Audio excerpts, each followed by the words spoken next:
Today we meet in Tantanya, Adelaide, on the traditional lands of the Kaurna people of the Adelaide Plains, and we extend our respects to Kaurna elders past and present. We recognise this country's rich traditions of knowledge and storytelling and pay respects to all Kaurna storytellers and all Aboriginal and First Nations storytellers. Oscast.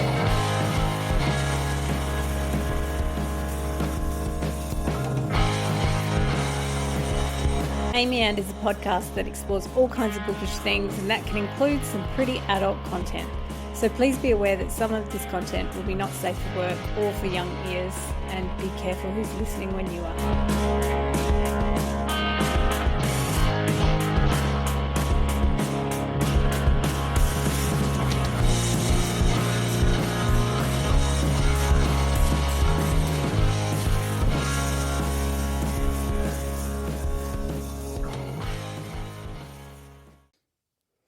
Welcome back to Amy And. I'm Amy Matthews, and this is Pride Month. We're thrilled to have week 2 of Pride Month. I'm here, I'm here with Justina Ashman. Hi. Payton Hogan. Hello. And Millie Heffernan. That's me. So last week, accidentally, I don't think we planned this, it's just the way, obviously, our brains work, but we ended up talking a lot about queer romance. I don't know that I planned to do that. Discussion. Yeah, worthy. But we thought we'd broaden it out this week to talking more broadly about bookish culture and queerness, and because it feels like queerness actually was baked in from the beginning of literature. Do you know, in Western literature? True. Yeah. So what was your first experience? Like, did you, at university, did you study any classics or anything that were, because I know that actually when I look back at my English 1 experience, there were actually a lot of books that were written by queer people or featured queer people.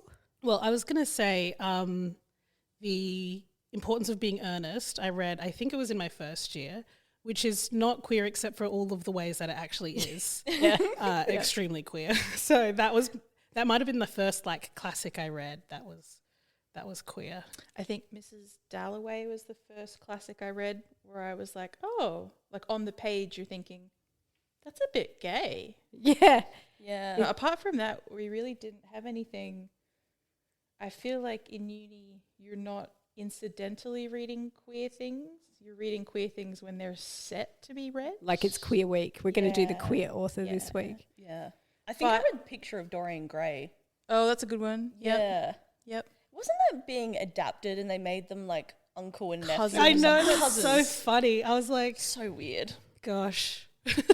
Yeah. What an interesting change Choice. to Yeah. make. Yeah. What an interesting thing to say about 2 queer men. Also when people so talk about obvious. reading comprehension degrading, I was like, well, There it is. it's like Certainly someone can't read, probably. Yeah. it's like the they were cousins version of Troy with Achilles and Patroclus. Because God forbid Brad Pitt be gay. God forbid. He's too manly to be gay. I was going to say, I feel like I did a lot of queer readings myself in university. There are a lot of things where a reading was set and I'd be like, well, I'm going to read this in a queer way because rah, rah, rah, rah, rah. So there was a lot of that in uni and then in college and high school as well. And I think a lot of people think you're doing queer readings of things like Dorian Gray and Mrs. Dalloway, and they don't realize that they are queer. Actually in the book canonically, to use a term, queer books. Yeah, I found that teaching Mrs. Dalloway, it was always astonishing to me that, I mean, it's not astonishing, is it? But that people are blind to it, that they don't even see it there, because the whole point of the book, the bit with Clarissa, she's thinking back to these big moments of her youth and they focus on Peter or the men, but actually Sally is the big moment in her life. Yeah. They talk about the kiss and it being I think rubbing her face on a rough wall, or there's a whole this is an astonishment and a revelation that she kisses Sally, and it is the best moment of her life. Yes, and her life with her husband is muted in comparison. And he's repulsed by the female body, so he is also not a straight character. Well, I don't know. Yeah. I think you could read it either way. I know a lot of straight men who I think don't like women. So you're saying there's, some straight men misogyny too hard they misogyny too close to the sun and become gay. They burn up. I think maybe we'll have to cut this out. I think the most homophobic men you know are all gay. Their behavior is so sexualized. Not to disagree with you, because it's always funny to say that, but I think on a serious note, I think it's very reductive to say stuff like that. I do agree. I think a lot of people make jokes like that, like, oh, Republicans hate gay people so much because they're secretly gay. And I think probably there are statistically some who are closeted, but I think I was watching an interview with Ash Perez, who is one of the Try Guys, weirdly. It's a serious interview because he's trans and he's transitioned in the last couple of years. And one of the questions is, why do you think conservatives hate trans people so much? And he makes the joke of like, I think it's because they're all secretly trans. But on a serious note, I think it's because what happens is conservatives see queer people deal with gender in a very free way, and it makes them angry at the ways that gender has boxed them in. Yeah.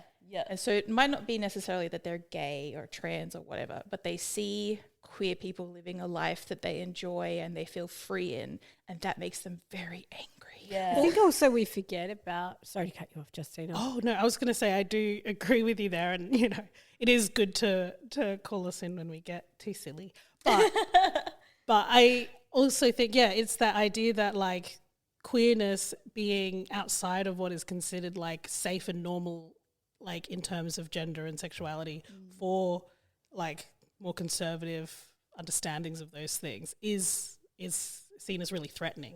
Yeah, I was going to say, I think there's a lot of fear in it. There's an awful amount of fear in if you have a paradigm that is really set and someone challenges it, there's the total fear that the whole paradigm falls apart. Yes, because if you see someone poking a hole in the illusion, then you're kind of like, well, why do you get to live that way when I've been living my whole life this way? Rather than taking it as like, well, this is an opportunity for you to take the permission to live more freely. And it's this fear that you throw everything out. If you open one thing up to challenge, does that mean everything falls apart, right? And it's worth talking about how, when we're talking about books, that the like ability to publish in, like, traditionally publish in a mainstream arena explicitly queer books is actually quite recent in Western publishing, at least. And, like, you know, you were talking about Mrs. Dalloway and how some people like don't pick up on it, but I'm like, these books are coded queer for a reason, because they couldn't be explicitly queer. I was going to say, you know, reading the classics and being like, oh, this is a little bit gay, or doing queer readings of things as a kid. My greatest wish as a kid was to read, not like books about being queer necessarily, although it's obviously great that we can have those now as well. I just wanted to read books that had queer people in them. I love fantasy, I love sci-fi. I just wanted to read genre books that had queer people doing normal sci-fi, normal fantasy things, as opposed to a book about suffering and being queer and coming out. And there's room for all of those stories, 100%. But why can't we also have gay elves and trans aliens and asexual starship captains and that sort of thing? That makes me think of Becky Chambers, who was so poorly recommended to me by the general online space when I first picked up her Long Way to a Small Angry Planet, because everyone's like, oh, it's like a lesbian space romp.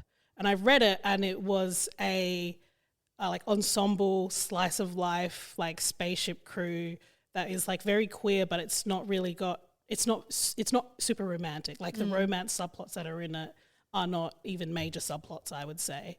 But I think Becky Chambers writes really queer books that like, and just embeds it in the world and embeds it in just the people who are existing. My favorite thing is picking up a book because I liked the look of it or the sound of it. Like, there was this fantasy series I picked up a couple of years ago just because I saw it at the library, and I was just reading it, and then there was a queer person in it, like there was a trans woman in it, and I went, oh my God, I didn't expect this. I didn't pick this book up because I knew there would be a queer person in it. It just happened to be a queer person in this fantasy series, and that's my favorite thing, is being just surprised by it, as opposed to you still a little bit have to Google like sci-fi books with lesbians in them, whereas just picking up a book and being like, oh my God, there's a lesbian in this. So that's interesting, because we obviously gravitated in the first week of the month towards queer romance, and I'm guessing it's partly because we define, queerness by sexuality, right, and the relationship to intimacy and to romance, and so what you're suggesting here is that actually we need to broaden out beyond that and think of the whole person, right? 100%. I mean, you can still, you can have romance books that have trans characters or ace characters or intersex characters. I was actually thinking about this in the car on the way here. I was like, you can't really write a romance book with an aromantic character. You could write a book where you could write a smut book with an aromantic character, but then because there's no romance in it, it's not a romance book. So where would you put a book like that? But that's where now I think that there's a really interesting opportunity there for an author to expand what we think of as a romance novel or as the romance plot from an aromantic perspective, because there are, stories, I don't know about specific books, but people's lived experiences where they have very romantic friendships. They have lifelong platonic partners, but it is not a romance in the sense of in the straight sense, I guess, Typical, of a romance. I believe but it's allo. Yeah. Romantic is the term. Yeah. Don't cancel me. Yeah. So then are we? So that's broadening out love, right? Yeah. That there's romance, sex, and then there's love. Yeah. And I was like, I don't know, maybe. Yeah, could you write a romance book I'm talking love story? The rules of romance? Yeah. With an aromantic character who does not fall in love, he wasn't fixed. I wonder if that doesn't fall in love by the end. I wonder if that book already exists somewhere, and if it does, Get in the comments. Let us know. You're kind of giving me ideas on how it would work. Like maybe, I don't know why my mind though. Actually, no, I actually think this wouldn't work because my mind went to a polyamorous relationship where maybe an aromantic character witnesses the two people they love falling in love, but they're all in a I don't know. But then it's still about those two people's story primarily. Yeah, if you could center it just on an aromantic character and their friend, could they still have a black moment? Could they still have a happily ever after, even though they're not romantically in love? I think you definitely could. And I mean, my PhD research is all interested in how we can kind of explode the structures of romance with queerness. So I think that's actually a super exciting book that if someone hasn't already written it, they definitely should. Yeah. We have pivoted back to romance. Well, it's a nasty habit of us. But we're talking about how to be subversive. So it's fine. Yeah. I think the kinds of stories you were talking about before where the characters just happen to be there, that's always particularly refreshing. It's kind of refreshing considering our current context where we live, post-medicalizing homosexuality and the influx of all of these categorizations of queer behaviors.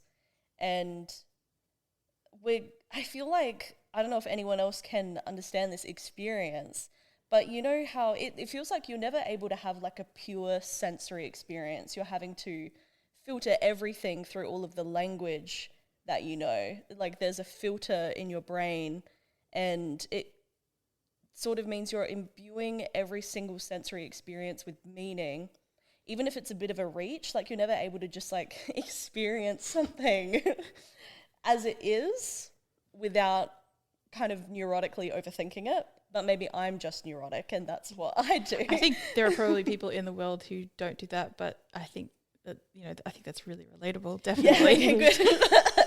100%. Maybe it's just us. I don't know. I feel like that's super relatable, neurodivergent content. Yeah, but it's also your context, right? And that your different anxieties and the things that you're filtering through are always going to be based on your context. And so for me, as a queer person, I am always filtering things through that part of my brain, because even though I'm surrounded by very loving and very accepting and very leftist people, I am reminded constantly that the rest of the world isn't necessarily like that. And so you do have to filter your experiences through that. And then you're going to do that depending on all kinds of your contexts, whether you're disabled or whether you're white or black or brown or, young, old, all sorts of things. Yeah. I think that specificity of context is something that I am really drawn to in fiction because I find that sometimes I get frustrated with conversations about queer representation or just representation in general in fiction because there seems to be an impulse to use it to generalize, to think, oh, how is this representing this entire group or community of people when it can't do that. And in fact, I think writing is a lot stronger, more engaging and just like more fascinating to read when it isn't trying to do that, when it is being so specific and so contextual of this one character's life or experience. 100%. And we're always, I feel like are always looking for the perfect representation when it doesn't exist because no two queer people are exactly the same. And so no two queer characters should be exactly the same. Therefore, you can't represent the perfect queer character. And I think, as always, the answer to that is just more books, more movies, more TV shows. You know, I'm a huge believer in own voices books, but I also believe that the last decade has shown us that we can't police that the way that we think we can, because you just never know. Like, an author could be closeted, not ready to come out, you know, or might not have the kind of label that matches the characters that they've written in a book. And people get really uppity about that. You know, I just think the answer is just more of it. Yeah. I also think not to be like everything is Jack Halberstam's Queer Art of Failure. Except that it is. Book wreck, Queer Art of Failure.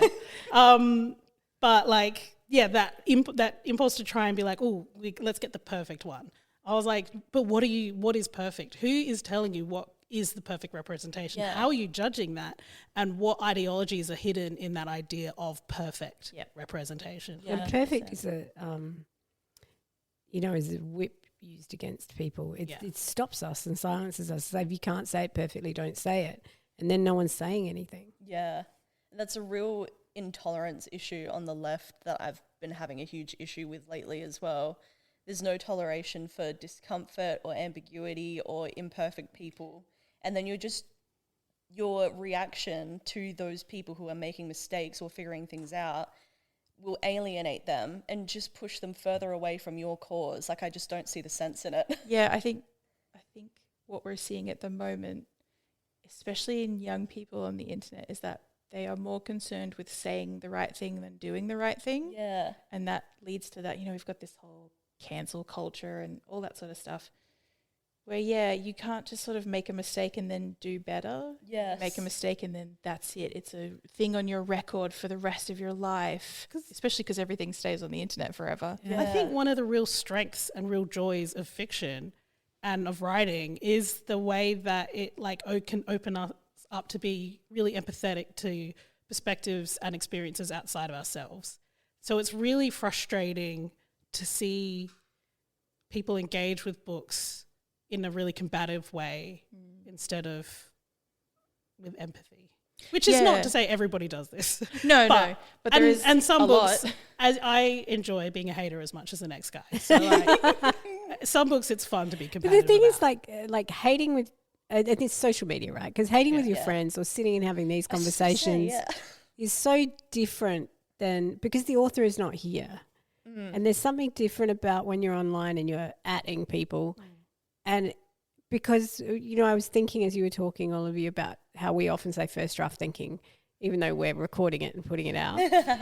But that idea of first draft thinking also exists when you publish, that publishing is often seen as the final draft, but actually a lot of authors and theorists develop and their work. There you will find a lot of theorists in literary theory who will release later work where they go, actually, forget everything I said in that article. I now think this. Yes. And I think there's something about, letting people develop and move on. Well, I'm thinking about, I can't think of an example of someone who has corrected or built upon their own work, but I can think of theorists who kind of speak to each other, like Michel Foucault and then Judith Butler. And I feel like a lot of people in academia think that you have to follow one frame of thought, one theorist, when I don't understand where that's coming from. You're able to kind of take everything No, in fact, it feels almost insane to only follow one thread of thought. Like, what, you're going to be you're going to be a Foucault clone? Yeah. Also, I think Judith Butler is a great example because they've continued to write about gender, and they still continue to write about all sorts of things. But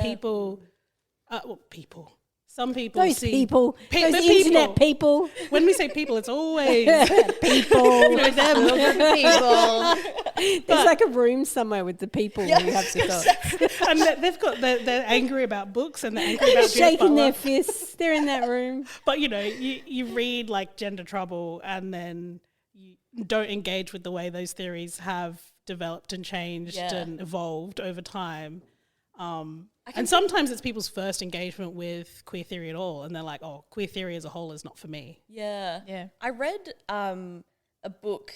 It's a really short book. It's sort of like a chat book because it's more so an essay that was just printed out by Barbara Ehrenreich, and there might have been a co-author, but it's called Witches, Nurses and Midwives. And in the foreword, they correct all of the information that had become outdated in the decades since they originally wrote it, because there were things like the statistics about how many women were killed in like witch trials were really high when they first wrote it, but the statistics are actually, people know that it's lower now. And people also know that it wasn't just women who were being targeted, things like that. So that was really interesting. And this is probably really irresponsible, but I don't usually read the forewords or the introductions of things. I often skip it. But thank God, I read it at the end of reading the rest of the book, and I was like, oh, okay. I always read those things, always. I always find the introduction will give me so much context for reading the book. That's true. Yeah, sometimes you need it. But fiction's different. Like, you do get authors who will, like, re-release something and update it. Like, we talked about Christina Lauren last month. But, yeah, I think we have a tendency to think of things as fixed, which they're not. And, like, you've all mentioned context. Like, I think as your context changes, everything changes. And I think it speaks to what Millie was talking about before about how we can't police the idea of making sure that the author's identity is a perfect match for the characters they're writing, because you don't know what their experience is. And a lot of people do work through things that they're figuring out about themselves through writing fiction. Yeah.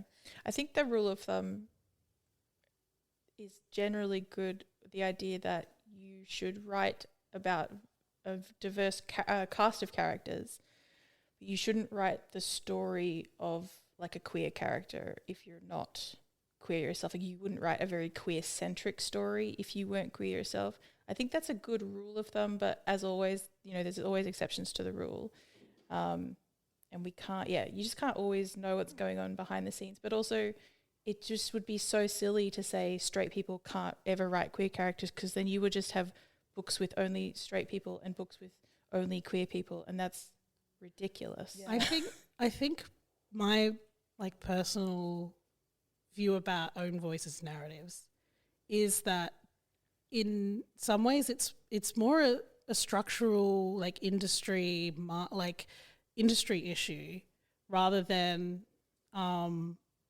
just being about individual authors. And I think when we're thinking about own voices stories, it's about platforming and platforming books by authors, own voices authors, and about what books get support, what books get attention online, things like that, rather than like, okay, let's now go through this list of books and make sure every single author is the correct identity. Let's list the acceptable books that you can read.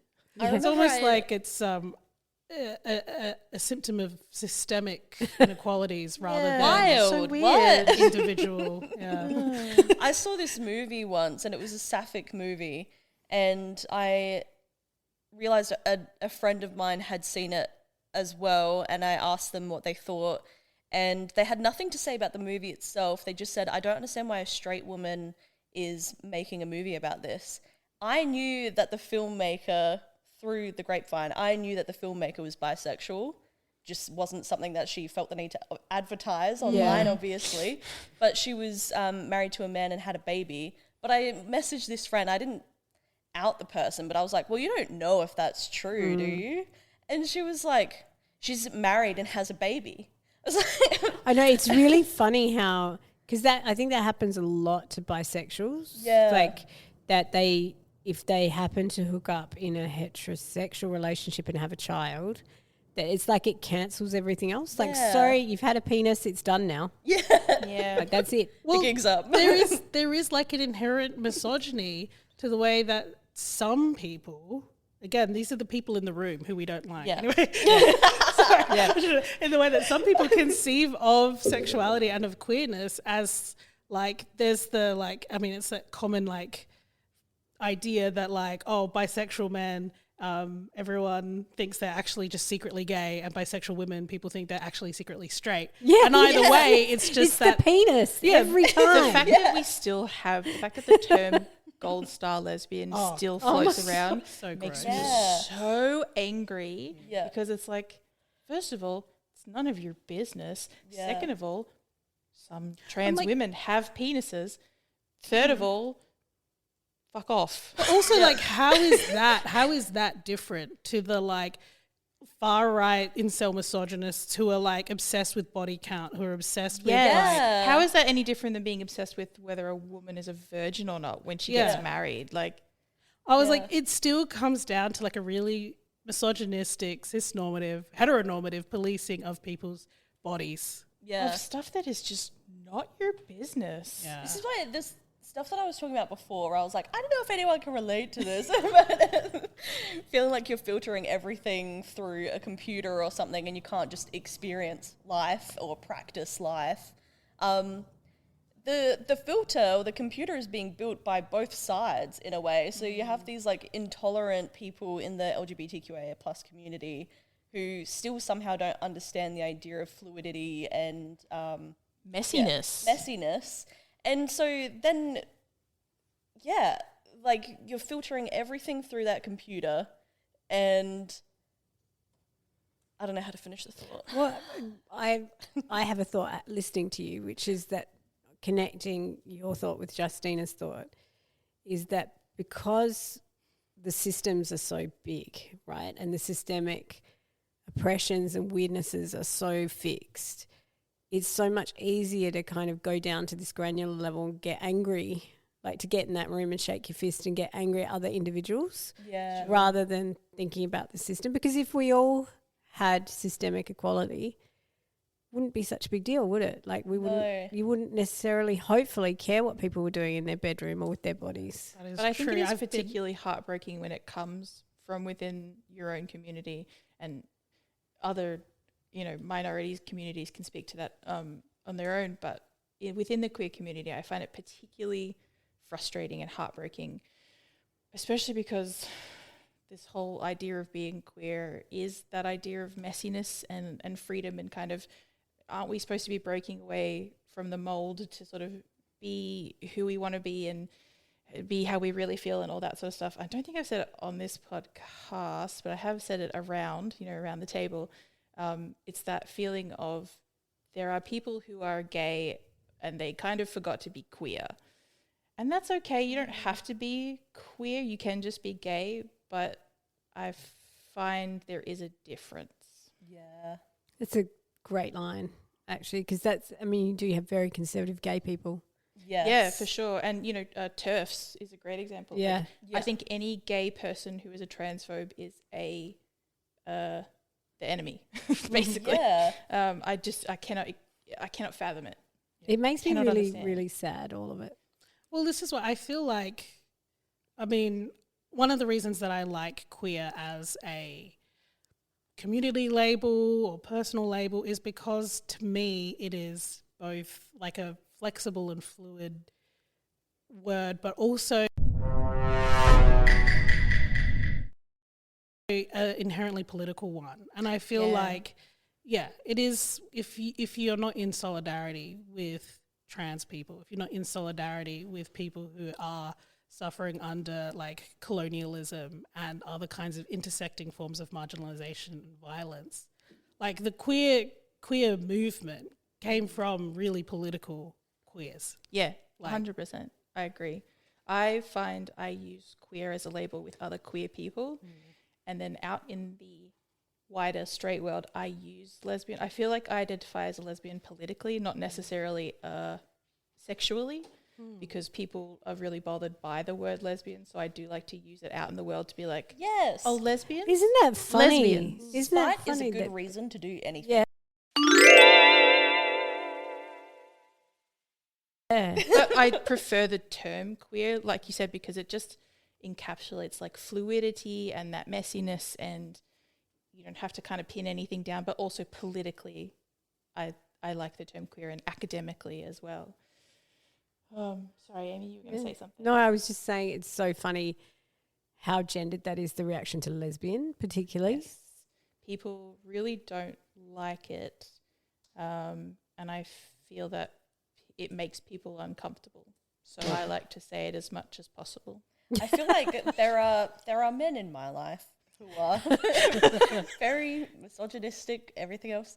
And whenever I'm talking about anything political, even just remotely, their response will be like, "Oh, you're going to become a pink-haired lesbian now." I'm like, "What are you talking about?" This And is what if so the answer weird. is yes?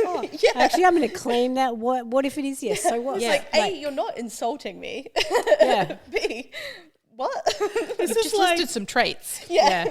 this is like the kind of conservative argument against like, you know, representation where people try to invent like the craziest combination of identities. So like, oh, what if you're like a queer, like disabled Muslim? I was like, you were describing real people who Yeah. exist. Yeah. I was like, you were trying to be like, That's gotcha. I was like, no. Yeah. The point is that this people have these actual real experiences. Yeah, you have just described a real person to me. Yeah. So And yes, I would love to read their book. if we want to bring it back to books Yeah. On this bookish podcast. on this bookish podcast, so I mean, I think we talked a lot about romance, and partly because the identity thing is so obvious in romance, But also, yeah, because romance is so split into its subgenres. yeah, and it's Yeah. so. But so, have you got any recs for us, like in romance, in crime, in fantasy, in I any have book one recs? that I want to recommend. Yes. Which is Highway Bodies by Alison Evans, which is a YA like apocalypse like horror. Oh my god, sorry. For those listening at home, I've got kittens, and one is about to climb on Justina. So pointy. She's also been enjoying sitting on the table she's not allowed to sit on, and no one's pulled her off it. Yeah, so Highway Bodies by Alison Evans. It's a very queer apocalyptic YA novel with zombies, and I loved it. Lots of, there's like an ensemble cast of characters. It's very, I love the way that it takes those tropes of like found family that you get in like some apocalypse narratives where people band together, and it feels very like parallel to stories of found family that you get through queer people's real lives. I don't know. It was just, a great book. I have a bunch that I feel like if I say them all, what am I going to put on my monthly book rec? It could also be the book Stuff rec. like we always bring up Gideon the Ninth. That's a great one, and that also. I mean, I knew going in, people were like, read this, it's gay, but I was still I was like surprised. I was like, oh, this is great. This is such a good book. Every Heart a Doorway by, and I think it's Seanan Maguire. We can pop the book up when we Yeah, I edit will pop the book up. That's a book about a house that takes in children who have gone through portals in their childhood and then had to come back to the real world. So kind of like, when the Narnia kids come back. And there's a cast of queer characters in that. Iron Widow is one of my faves. She's bisexual in that.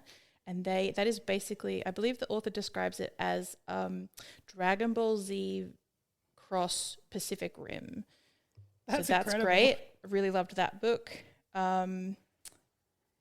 The Empress of Salt and, oh my God, I can't remember what the title is, but that's great because they're clerics. In the book, the clerics give up their gender when they become clerics. So the main character is by default non-binary. That's great. Harry will disagree with me, but I really enjoy the Captive Prince series. We should do like Face off. A whole bonus episode that's like a debate about. I was going to say we've been on the opposite. We've on different queer eps this month. God, what else is there? I mean, there's just so many. Yeah, ton that I can't think. I of really now. love. I've realized most of the queer books that I've read are like that weird fiction. Like I loved Big Swiss by Jen Began and Milk Fed by Melissa Broder. That one's really weird.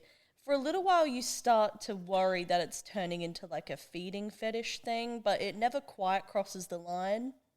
So then you can relax a bit and just enjoy the story a bit more. But I really enjoyed that.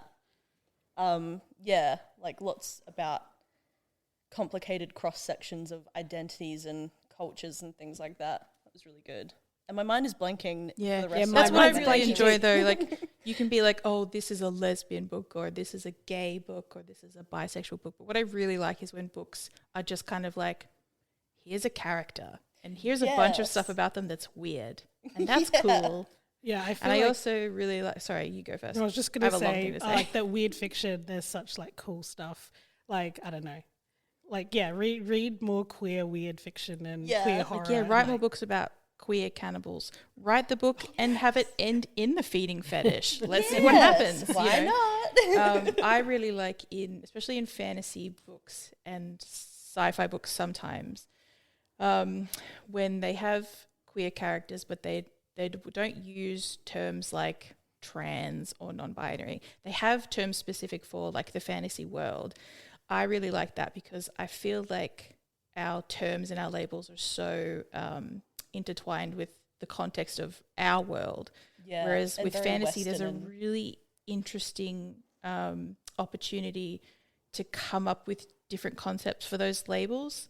I agree. And I actually sometimes find like I understand that desire to see like characters using the words that you use to talk about the way that they feel when they feel the way you feel. Yeah. But especially in fantasy, I find it really breaks me out of the world when they're using terminology that is so specific to our world and the way our history and our context has moved. And I guess fantasy and sci-fi and other kind of genres that aren't focused on the here and now, you have an opportunity to imagine different systems. Yeah. And not that they all have to be, Utopic. worlds where, just worlds where like it's okay to be queer. I think that's great, and there's lots of fantasy books like that. But you can also have like fantasy worlds where some people have problems with it, and then you can deal with that in a fantastical way as opposed to in a very depressing real world way. I'm saying you can have both. Like there should be room to have both of those things. I mean, it's funny how you scratch the surface and there's so many books actually. Yeah. Like, and I think what you said earlier, Millie, about just more is so important. And especially for, like, I think there are certain groups of readers in that room, obviously, like shaking their fists, but not just them. Like, there are studies that show that, like, men and boys don't tend to read books written by women. Yeah. And so I think that is probably turbocharged when we think about different identities, that people often need to experience stories outside of their own experience for a while before they can let themselves imagine they are that character. Yeah. I keep worrying about the decrease in men reading fiction lately. They're all reading the business books. You can hear my cats like meowing in the background. Sorry, everyone. I feel real bad about the room of people we disagree with now. I feel like we need to let them out of the room. They need to come into the fold. The door is wide open. We're ready to talk. These poor imagined people. And I was like, I need to be more empathetic to them. But I know that from my own experience, like things are invisible to you sometimes until people point them out. 100%. Yeah. And then even once they're visible, they can feel like, oh, like I can read that book, but I'm not yet projecting myself into that experience. And then after you've read a few, you're like, okay, now I am. I'm actually in it. I'm not even thinking about it. Yeah. Like I think particularly people who may be from more conservative backgrounds, the reading is part of it, right? Like when you say you're worried about young men not reading, partly it's because it's learning how to have theory of mind, how to step into someone else's shoes, how to see a range of experiences, and they're not frightening. They're just people. Yeah. And it's like you should give yourself full permission to do that. Sometimes I worry that people read things and they like don't want to immerse themselves too heavily in another experience because it feels like they're overstepping or something. Yeah. But like you can do that. That's what imagination is. Yeah. This is like a vessel for pretending. Your life and you can is also cope totally with someone different. saying fuck off to you, right? Like if someone if you're reading a book where you're experiencing rage as well as, you know, we're saying come into the fold, but also it's okay if you're reading a book which is like fuck off, this is my space. Yeah. You can Not everything is for you. you can cope with that. That's Straight okay. up. One of the things I love about reading is that immersion. And sometimes this is something I struggle with when we in the ways that we sometimes talk about romance, is that like I really don't ever see myself in the characters, I was just saying, in the it's romance. wild. Yeah, I don't either. But self-inset's a real thing. Yeah, but because I am so interested in that immersion into a different experience, that becoming a different person. But do you think that's a reading practice that when you've grown up not seeing yourself, you learn, right? Because I think also you see that with gender. Wait a second. Hold on a minute. Wait, we're cracking this thing wide open. Oh my God. Because when I was young growing up, like if I watched action films, I would imagine I was the guy. Yeah. And so I'm okay picking up a book, imagining I'm the guy character, and I'm okay imagining other things. But I would think a lot of guys would struggle to watch a female protagonist and imagine they're the female. Do you know what this reminds me of? There's an interview, a delightful interview with Jennifer Lawrence and Josh Hutcherson about the Hunger Games. And the interviewer asked Jennifer Lawrence if she imagined herself as Katniss when reading the books. And then Josh just goes, I did. And she goes, oh, you imagined me? He's like, no, I imagined me. That is exactly what it is. This is that amazing. boy has theory of mind. He does. He has read a lot of books. Yes. Anyway, I think we're out of time, but thank you for joining us and for putting up with my crazy cats. And that was, I think we could talk a lot more about this. So luckily we're I can't believe we only get 1 month a year. I can't believe I just think we're not going to do that. I don't think we're going to do that though. I think we're going to try and integrate it. Yeah. It's not just all packed into one month. We need that was a joke. all the pride rainbows every month. Joke. Yes, we are joking. We are not being tokenized. It's called humour. Humour. The rest of the year we put them in that room and they can shake their fists. I will say also every month is queer month when we have queers on the podcast. So. That's true. Our book recs, my book recs are always queer, every single one of them. So thanks for joining us. So next week we're really excited. We're going to be interviewing Patrick Lenton, whose new book, In Spite of You, is just everything we need right now. We've all been reading it and it's like you open it and you're like, oh my God, this is amazing. And then the week after we will have our book club. So if you haven't picked up Melanie Seward's what's it called again? Love my God, Unleashed. Love Unleashed. I was going to say In Spite of You. And I'm like, that's Patrick. Melanie Seward's Love Unleashed, which I actually loved so much. I messaged her like 2 chapters in because I got to the 2nd chapter where she says goodbye to her stepdad and brother at the airport. Yeah. And I actually cried. And I was like, there's not many authors who can make me tear up that quickly. Yeah. The real question is it going to get Abby? I don't know if Abby's ever cried at a book. We'll have to find out. But it is a breath of fresh air, I will say, especially in today's political climate. It's just such a lovely book. Yeah, I loved it. I really loved it. So grab your copy of Melanie Seward's Love Unleashed. And Patrick's book isn't out yet, but definitely do the pre-order for In Spite of You because it is just a corker of a book. I loved it from the first page. So yeah, thanks. Happy Pride Month, everyone. Happy Pride Month. Bye. Bye.